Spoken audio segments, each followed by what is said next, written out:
Bismillahirrahmanirrahim. Assalamualaikum warahmatullahi wabarakatuh. Halo teman-teman, jumpa kembali di obrolan ringan episode yang ke-10. Ya, hari ini kita akan membahas tentang tema yang sama dengan tema yang ke-9 tentang kebahagiaan. Hari ini kita akan mengangkat judul Mudahkan Dirimu untuk Merasa Bahagia. Memangnya ada orang yang bersusah-susah untuk merasa bahagia? Ada, ya. Karena bahagia itu dimulai dari definisi ya. Semakin kita membuat definisinya rumit, maka bahagia itu juga akan semakin sulit dirasakan. Tapi kalau kita menyederhanakan makna bahagia, maka insya Allah ada banyak hal di dunia ini yang membuat kita bisa tersenyum, hati bahagia, pikiran segar, wajah sumringah. Ya, maka untuk membahas tema ini, kita berangkat dari tips yang pertama, teman-teman sekalian yang dirahmati oleh Allah, mudahkan dirimu untuk merasakan bahagia. Pertama, taruh definisi yang mudah tentang apa hal-hal yang bisa membuat kita bahagia.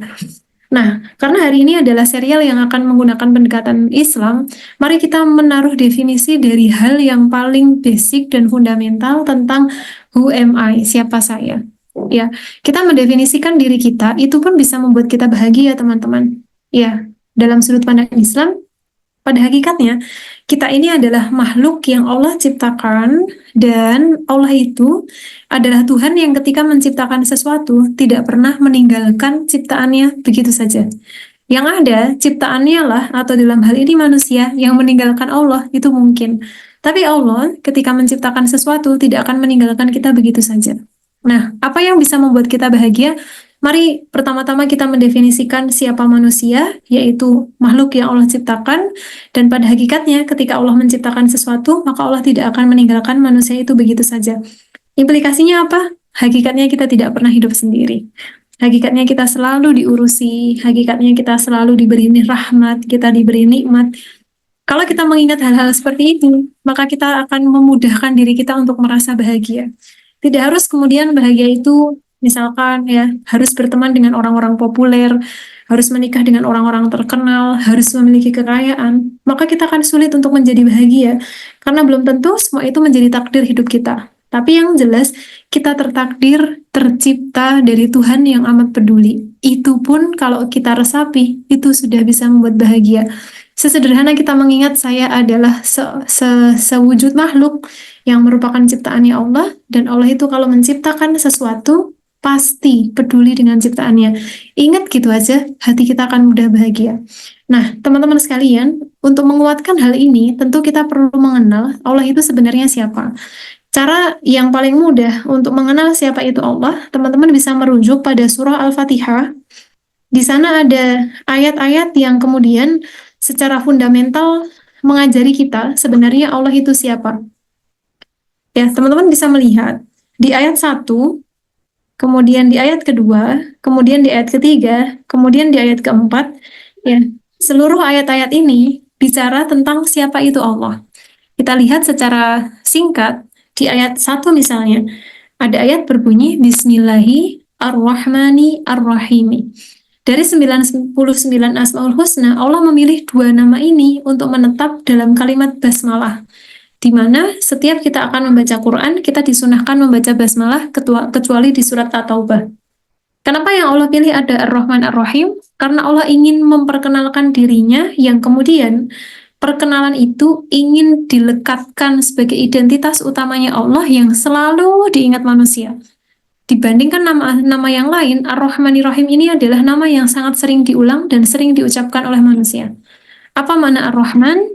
Allah yang ketika menciptakan sesuatu, maka Allah akan memberikan limpahan kasih sayang kepada orang tersebut, gitu ya. Yang kasih sayang itu bisa diberikan saat ini juga, tapi sifatnya temporer. Ya, jadi kalau kemudian kita merasa Allah itu nggak sayang sama kita, apa benar gitu ya? Jangan-jangan itu distorsi kognitif.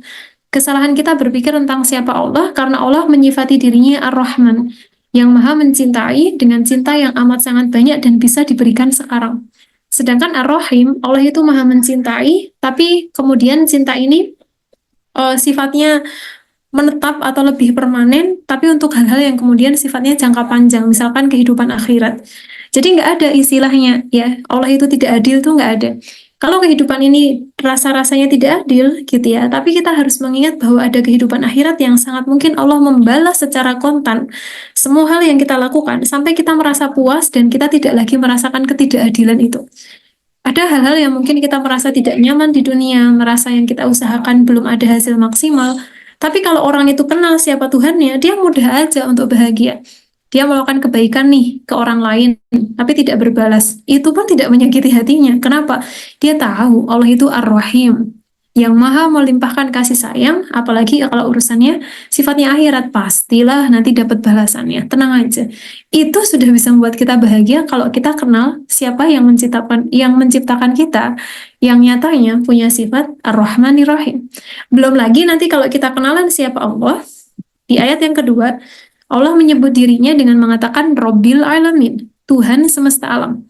Yang kemudian dalam kata Rob ini, teman-teman, dalam bahasa Indonesia dia cuma diartikan sebagai Tuhan. Iya kan? Ya, padahal dalam bahasa Arab Tuhan ini kemudian disebut dengan beberapa istilah. Kadang disebut dengan kata Rob, kadang disebut dengan kata ilah. Ya, yang kemudian sebenarnya maknanya itu beda. Kalau Rob ini maknanya adalah Tuhan yang maha menciptakan, tapi dalam penciptaannya ini Allah mengiringi semua yang dia ciptakan dengan 5 sifat. Jadi kayak kamus Oxford itu ya, teman-teman, English ditranslate ke Inggris, dijelaskan dalam bahasa Inggris. Gitu ya, misalkan ada sebuah benda, misalkan book gitu ya. Book ini artinya buku kalau dalam bahasa Indonesia. Tapi dalam bahasa Inggris, book ini bisa dijabarkan dengan definisi lain dalam bahasa Inggris juga. Nah, sama kata Rob dalam bahasa Arab itu didefinisikan dengan 5 sifat. Misalnya, dalam kata Rob ada makna Al-Malik, Allah yang maha memiliki. Jadi, kalaulah kita merasa ya, dalam hidup ini kita pernah bersedih karena kehilangan orang yang kita cintai, misalkan begitu, ya. Kesedihan itu akan lebih mudah untuk kita manajemen dan kebahagiaan itu lebih mudah untuk kita undang saat kita menyadari Allah tuh yang menciptakan saya dan Allah yang menciptakan orang-orang lain yang saya sayangi. Ketika salah satu di antara kita menghadap Allah lebih dulu, kesedihan itu mungkin niscaya datang. Tapi lebih mudah di manajemen dan bahagia itu lebih mudah hadir kembali. Kenapa? Kita meyakini bahwa hakikatnya saat kita diciptakan, pemilik mutlaknya kita itu adalah Allah, bukan sesama manusia. Sehingga kita lebih bisa mengatur emosi dan menghadirkan bahagia itu lebih pulih, lebih cepat. Ya, atau di dalam makna rob ini ada juga makna al-murabbi yang memastikan tumbuh kembang setiap ciptaannya. Jadi ketika Allah menciptakan kita, Allah lah yang menjamin semuanya. Ya, kapan kita mendapatkan rezeki ini, kapan kita mendapat rezeki itu, kapan kita bertumbuh dari satu step ke step yang lain, Allah memastikan semuanya. Maka saat kita mengingat bahwa di dalam kata Rob itu ada Allah yang memastikan semua yang dia ciptakan bertumbuh sebagaimana seharusnya, itu pun akan membuat kita lebih bahagia pada semua proses hidup kita, pada kesulitan yang kita lalui, ya, pada hal-hal yang kemudian kita sebut sebagai hal yang sulit. Tapi nyatanya Allah tidak pernah benar-benar meninggalkan kita. Izinkan hati kita mudah bahagia, teman-teman, dengan mengenali bahwa kita adalah seonggok makhluk gitu ya, sewujud makhluk yang diciptakan oleh Allah, di mana Allah ini kalau menciptakan sesuatu tidak akan pernah meninggalkan ciptaannya begitu saja. Beda dengan kita, waktu kecil kita dapat tugas bikin anyaman, ya kelas 1 SD misal. Begitu kita kelas 2 atau kelas 3, anyaman itu entah sudah kemana gitu ya.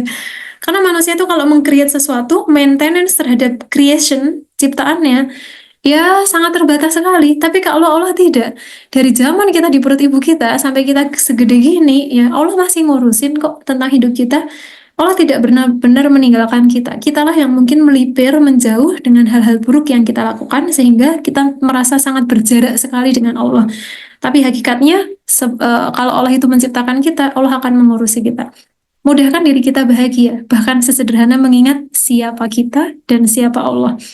Teman-teman bisa mengenali tentang siapa Allah ini dengan sangat indah, dengan sangat detail, dengan salah satunya melalui salah satu e-book yang kemarin ditulis oleh teman-teman dari Nahla maupun dari Sahabat Quran yang kemudian kami banyak diskusi dengan beliau-beliau gitu ya. Salah satu buku yang kami rekomendasikan judulnya The Mother of Quran.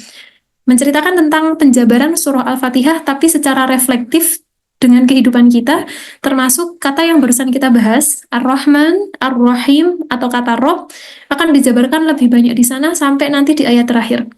Ya, sampai-sampai kemudian kita akan merasa menjadi manusia paling bahagia di muka bumi karena bertuhankan Allah. Kalau kita mengeksplorasi hal-hal tersebut, teman-teman, sangat mudah sekali bagi kita bahagia. Bahkan ketika kita merasa masa depan itu terlihat suram, sepanjang kita mengenal Allah, ya, Allah itu tidak akan pernah membiarkan masa depan menjadi suram sepanjang kita mau ikhtiar. Karena Allah yang nge-backup, gitu aja diingat ya, bahkan kita bisa bahagia. Maka tips pertama, bagaimana kita memudahkan diri kita bahagia dalam sudut pandang Islam, kenali siapa kita, dan kenali siapa yang menciptakan kita dengan buku yang kami rekomendasikan, The Mother of Quran. Ya, bisa dilihat di Google, begitu ya, bentuknya e-book, nanti bisa coba untuk di check out, untuk kemudian dibaca. Di dalamnya ada banyak sekali penjelasan yang sangat menyenangkan. Ini bukan promosi, gitu ya, tapi ini bagian dari kami merekomendasikan buku-buku yang kemudian kami cukup banyak membaca dan berdiskusi dalam proses penulisannya. Kedua, bagaimana kita mudah merasa bahagia dalam sudut pandang Islam? Mari kita lihat. Ya, siapa sih orang yang paling peduli dengan kita?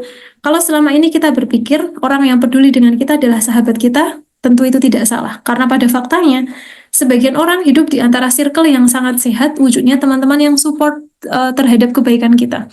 Atau orang tua yang mendukung, walaupun ada sebagian orang yang diuji dengan orang tua yang kemudian memiliki beberapa catatan dalam kepengasuhan.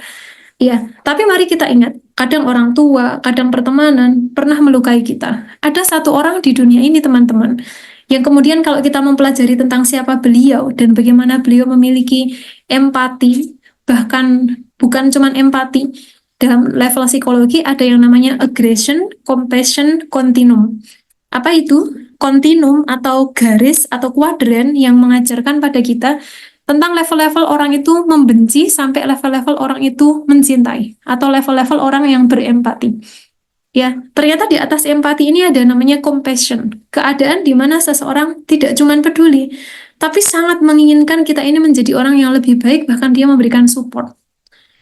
Kalau dalam teori aggression compassion continuum itu cuma berhenti paling tinggi kepedulian itu bernama compassion. Nah, tapi kalau nanti kita lihat di kamus, compassion ini ternyata ya lebih kecil dibandingkan merciful. Ada kepribadian yang lebih dahsyat lagi dibandingkan sekedar empati. Di atas empati ada compassion. Ini teorinya paling maksimal, kuadrannya berhenti di situ. Ternyata di atas itu masih ada orang dengan sifat namanya merciful. Amat sangat peduli sampai beliau punya keinginan yang sangat mendalam untuk semua kebaikan kita. Ada satu manusia yang kayak gitu. Namanya siapa? Rasulullah Muhammad Sallallahu Alaihi Wasallam. Beliau memiliki banyak sekali sabda-sabda yang kemudian sifatnya sangat memotivasi segala hal yang kita hadapi sekarang. Misal, dalam hadis yang sangat panjang, beliau mengatakan, ihris ala ma yanfa'uka. Kobarkan semangatmu, inginkan kebaikanmu, gitu ya. Lakukan dengan maksimal semua yang bermanfaat untukmu. Nanti kalau kita lihat hadisnya secara lengkap, ya rasa-rasanya kalau kita mau jadi orang yang merasa sendiri, susah bahagia, merasa lemah, begitu baca hadis ini kita kayak kesetrum. Hadis ini akan abadi sampai hari kiamat, teman-teman, karena orang yang menyampaikan hadis ini adalah Rasulullah yang amat sangat menginginkan. Sampai Allah mengatakan harisun, gitu ya, orang yang amat sangat pengen, bukan cuma pengen, amat sangat pengen apa? Orang-orang yang hidup di zamannya dan setelahnya sebagai umatnya itu mendapatkan keselamatan, kebahagiaan, kebaikan hidup di dunia dan di akhirat. Sampai nanti beliau di akhirat akan memberikan syafaat atas izin Allah kepada orang-orang yang mencintai beliau sejak masih di dunia. Maka ingatlah, kalau ada orang-orang yang pernah menyakiti kita, atau kemudian dalam hidup kita merasa kesepian, ingatlah ada satu manusia yang cintanya kepada kita, bahkan kepada orang yang tidak pernah beliau lihat, tapi amat sangat besar. Kalimat-kalimatnya begitu mengenergize ya, memberikan kita energi yang cukup besar untuk bangkit, untuk menjadi orang yang positive vibes, bahagia dan seterusnya. Beliaulah Muhammad Sallallahu Alaihi Wasallam, Rasul terakhir yang Allah kirim untuk menjadi rahmat bagi alam semesta. Begitu, teman-teman sekalian yang dirahmati oleh Allah. Sebenarnya ada banyak hal yang kemudian bisa membuat kita bahagia sepanjang kita mengizinkan diri kita untuk menjadi manusia yang mudah bahagia dengan mengingat hal-hal yang fundamental. Mengingat Allah sebagai Tuhan kita, mengingat Rasulullah sebagai manusia yang gak cuman punya empati, tapi sampai kemudian dirinya adalah pribadi yang penuh rahmat kepada orang-orang yang datang setelahnya maupun orang-orang di zamannya. Nanti poin yang terakhir, insya Allah akan kita lanjutkan pada bahasan yang lain, adalah bagaimana kita bahagia saat kita terhubung kembali dengan kekuatan yang paling besar melalui message, pesan-pesan yang Allah kirim di dalam Al-Quran. Sampai jumpa di pertemuan yang lain. Sehat selalu. Semoga Ramadannya sukses di 20 hari terakhir.